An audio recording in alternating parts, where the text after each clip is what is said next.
Sunday, April 9th. Happy Easter.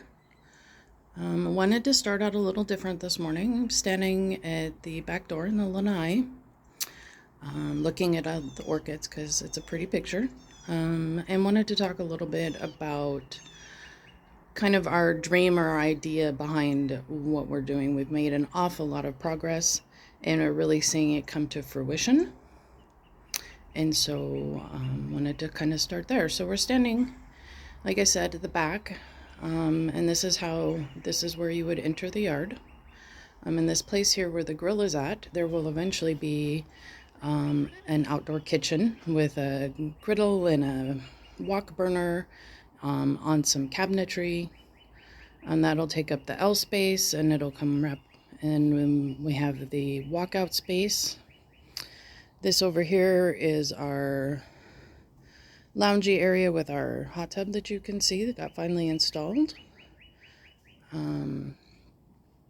So the idea behind this, or what our dream was, is that we don't have a yard. It's definitely a garden space, or gardens, more like a botanical gardens, where you don't just stand in one spot and observe and view the whole space. You have to get out and you have to meander through and enjoy everything, see what's new, see what needs attention, what's blooming, but also a space that invites not just us or other people who come to visit, but also invites birds, butterflies, bees. I don't know if you can see it back there, maybe the neighbor's cat, but we are putting up a fence. So it's part of the projects that are still coming to happen. So to start off with, I'll back up here. This is the gateway or the entry into the gardens. And eventually we will have a path like this running through all of it, up through down both sides of the house and up to the front yard. It's a lot of work, and it's not going to happen this summer, obviously, because it's getting hot already. But we will take our little stroll or little tour with that in mind, that it's more of a meander. And I'll try and remember to point out stuff that's new, and stuff that has changed since last time. So one of the things, part of the projects that we have done, obviously we brought in a ton of mulch and a ton of soil because we have some other plantings going on the other side of the house. But we moved the herb bed that was back over here where we now have squash planted, and we reconfigured it and made it square, and we put it here and transplanted the herbs, which are doing fantastically well. The only thing that didn't like being transplanted was the dill. So we cut it back to one stalk and are letting it go to seed, and we replanted some different seeds. Behind that here is a powder puff bush or tree. I will see if I have any pictures of the blooms on it. They look like pink powder puffs. Moving over here, the purple sweet potato that is in there has gone gangbusters and has been flowering like crazy now for the last couple weeks. The tall snapdragons are just about spent, as is the cleome.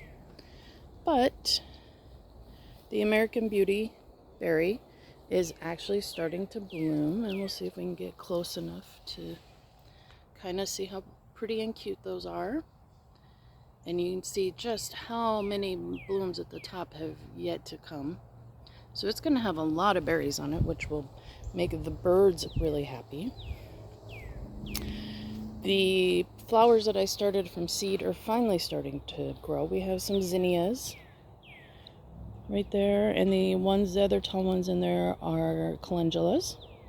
Everything else is just kind of coming along. We'll see what happens. One of the things that we are learning is about our soil, and It has almost no nutrients, but it's also very, very basic. It doesn't have enough acidity. So we've had to come back and add peat moss to the soil to get things to grow. This lovely tall little thing here is a goldenrod. It will get very tall and have, of course, golden yellow flowers. Our milkweed is currently in a protected state, trying to allow them to grow and propagate in there a little bit so they can withstand the hungry caterpillars.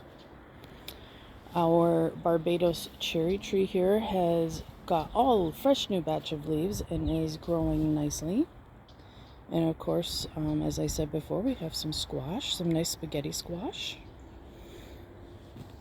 We have tucked in some little tomatoes. I just took some tomatoes that we had had for dinner, and I had a couple extra that weren't quite firm enough, and put them in there, and I have another set that we started on the other side too.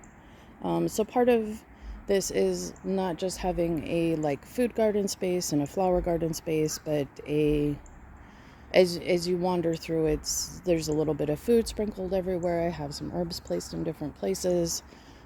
Plus we have different native shrubs and flowers and some non-native stuff for the local wildlife.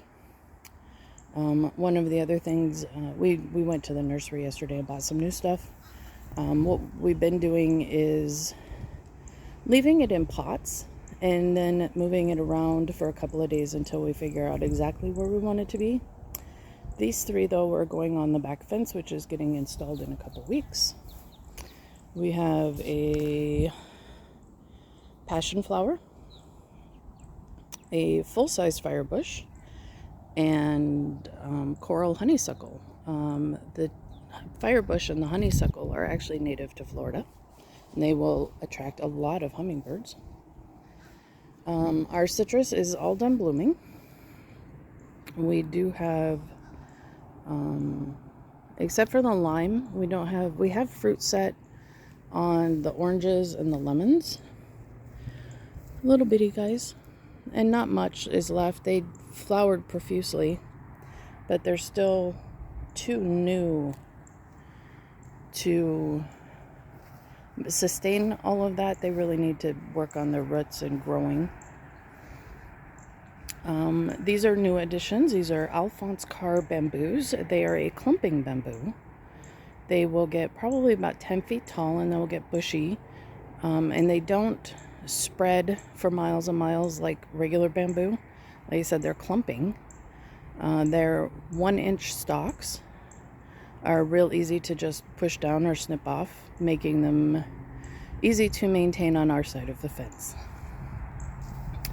This is the Meyer lemon, and as you can see here, we have some nice sized lemons kind of here at the end. They're growing nicely.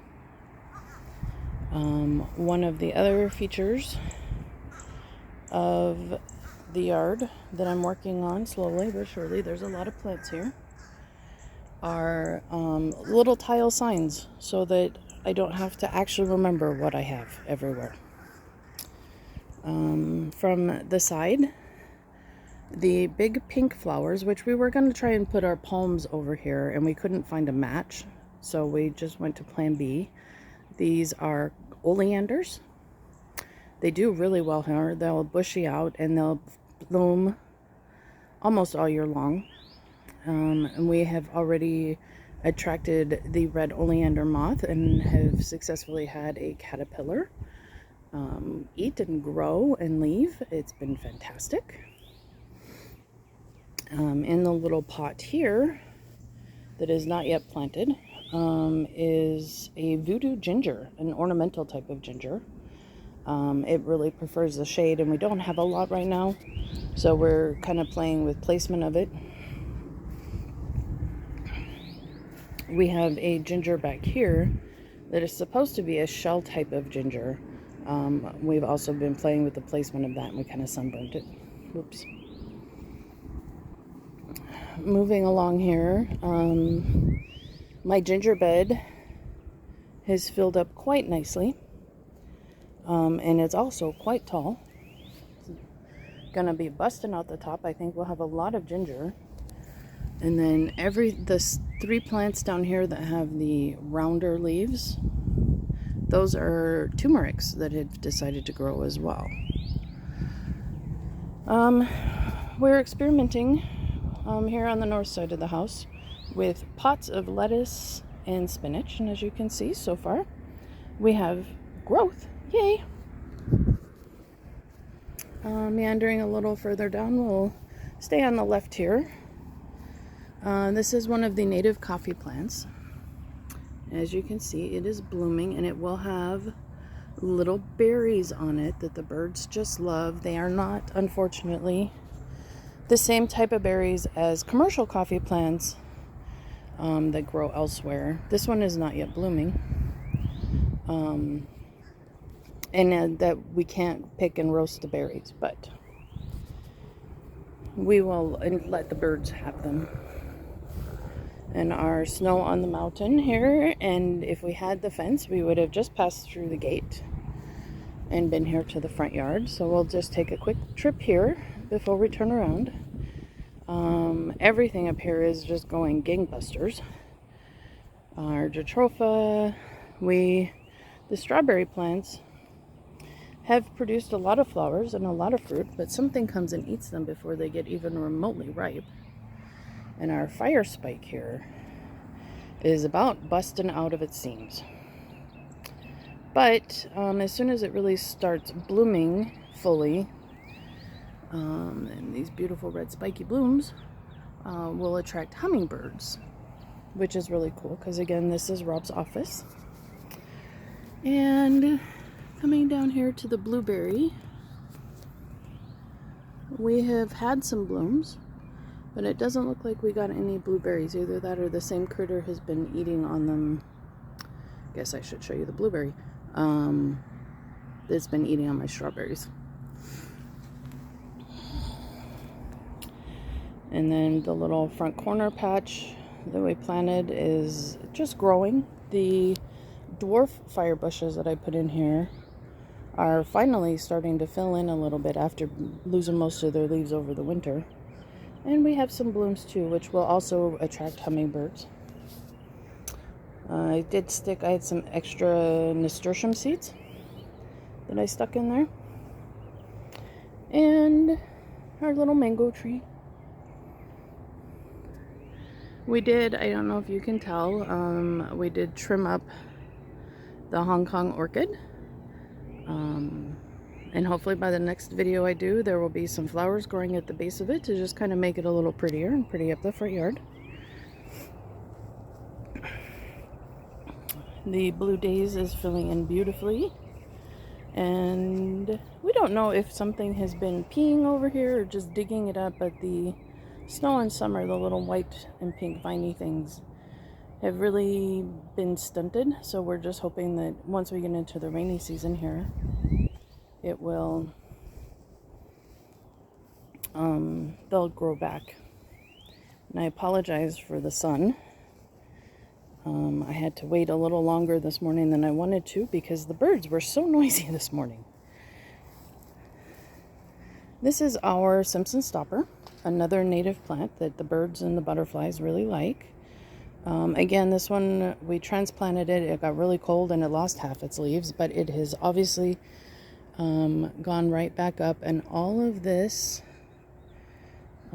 all these are little blooms, and it will have these cute little white flowers on it. And then it will also have little berries on it that the birds just love. So just kind of meandering back, the view from the front.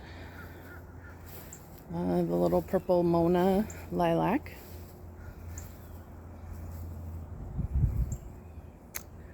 My hanging basket, which I planted with seeds. And I have,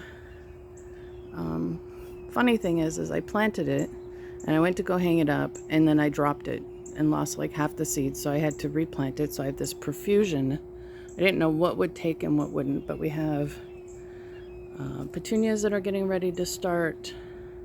I actually put a little bit of peppermint seeds in here, and that one is lemon balm. So it'll be a nice smelling basket as well. The palm on the corner. Tucked in on that is a little lemon balm plant. And our yellow hibiscus. And behind that, that little blooming beauty is a desert rose with a double pink flower. And flanking the other side of the walkway to the yard is also another palm. Both of these palms were on the other side.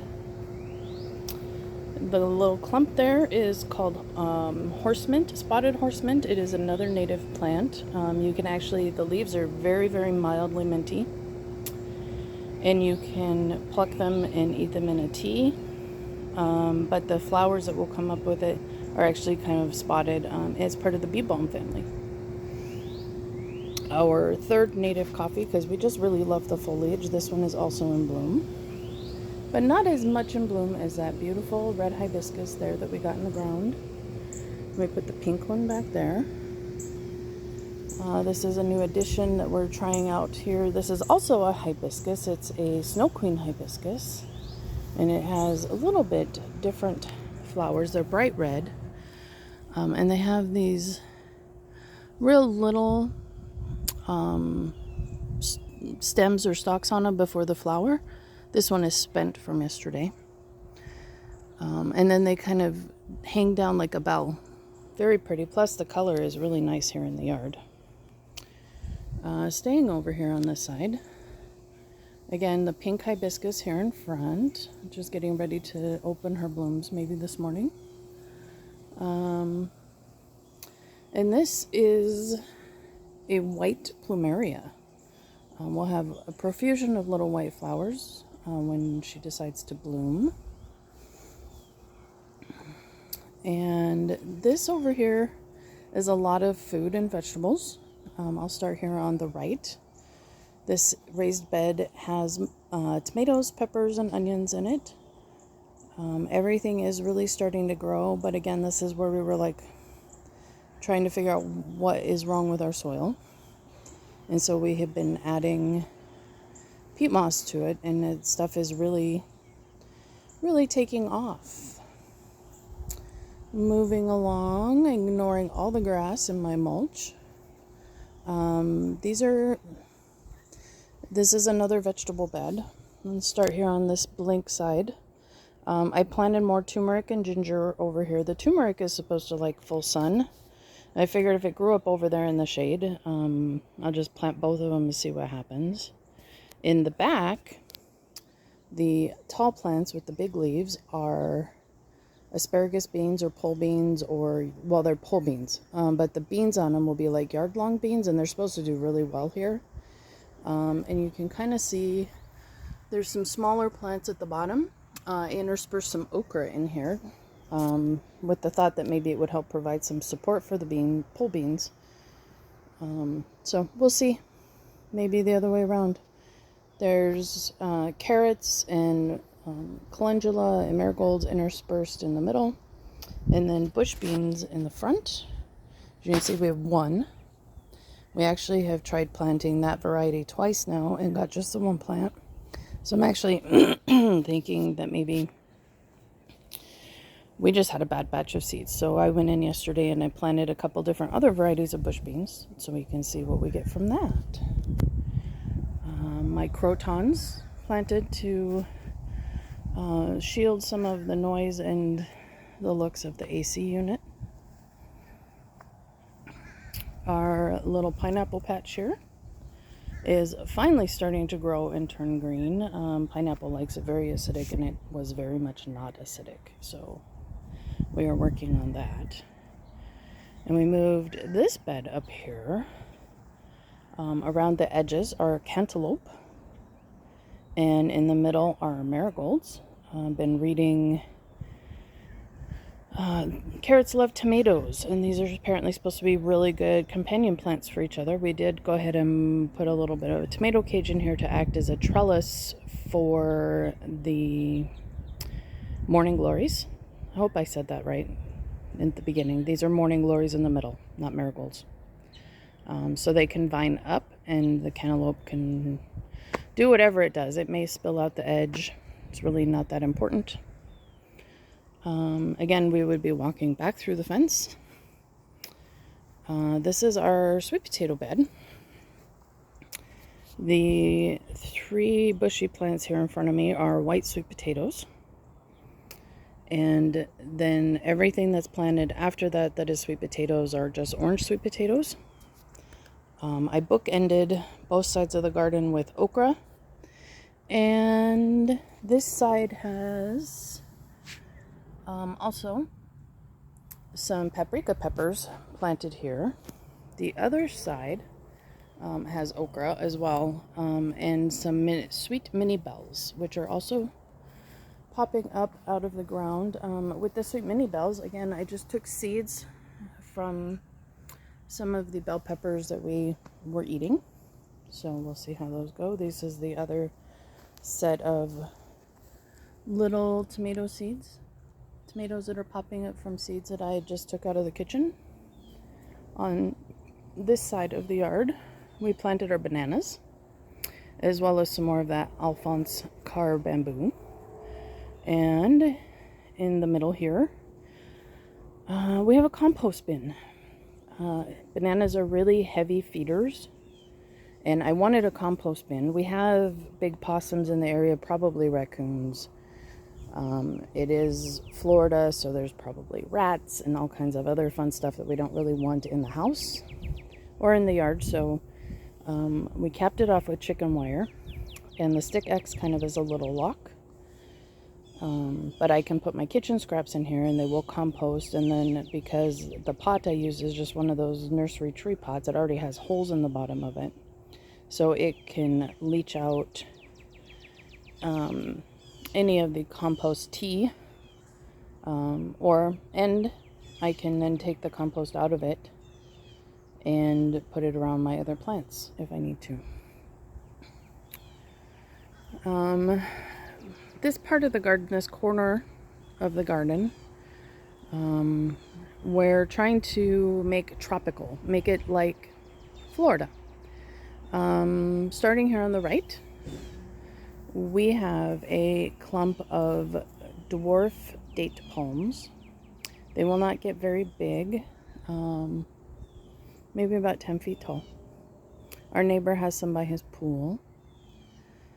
And then next to that, we have a coontie, which is a native plant. It's just green, a little greenery. It doesn't get very large, like 3 feet tall.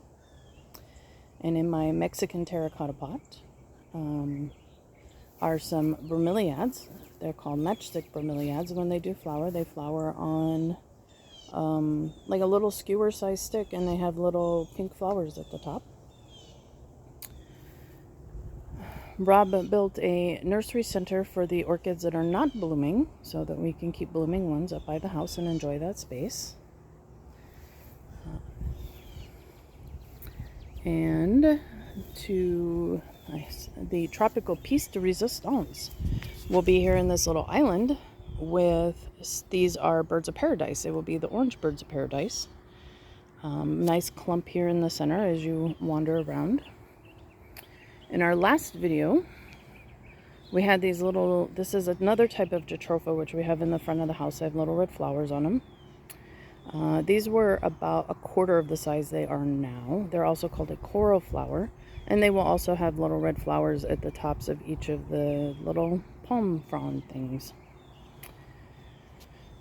We're trying our hand at propagating.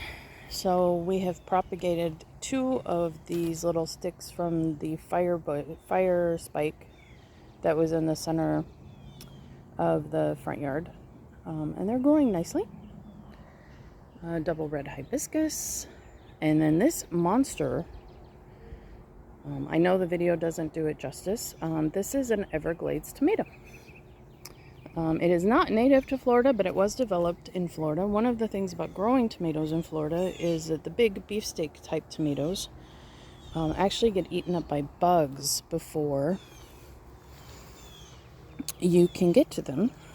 And I have, this is not quite ripe yet, but we'll go ahead and pull it out. This is as big as the tomatoes will get. They're called currant sized tomatoes. And the vine itself actually does really well if you let it just go on the ground. We wanted to get it up a little bit first, but more just letting it explode out of there. It'll get, I don't know, 10 feet big or so. This is our calamondin, and our little calamondins are actually starting to turn orange and will hopefully be ripe here in another couple of weeks. And we'll get to try those out. Another fruit that we are trying, because we can, is dragon fruit. Also not planted yet because of the fence. We have a carrot patch here with a little bit of the leftover cherry tomato plant that was here. We took the cage and put it up by the cantaloupes. And then here, another gardening lesson. We have cucumbers, pole beans, a little bit of radishes in the middle. The first cucumbers we planted here were really stunted. We couldn't figure out why, and this is the whole potting soil, dirt, peat moss thing. My lemongrass is finally starting to grow. In this one here, we had a Roma tomato last time. I now have a volunteer tomato of undetermined sort and a cayenne pepper.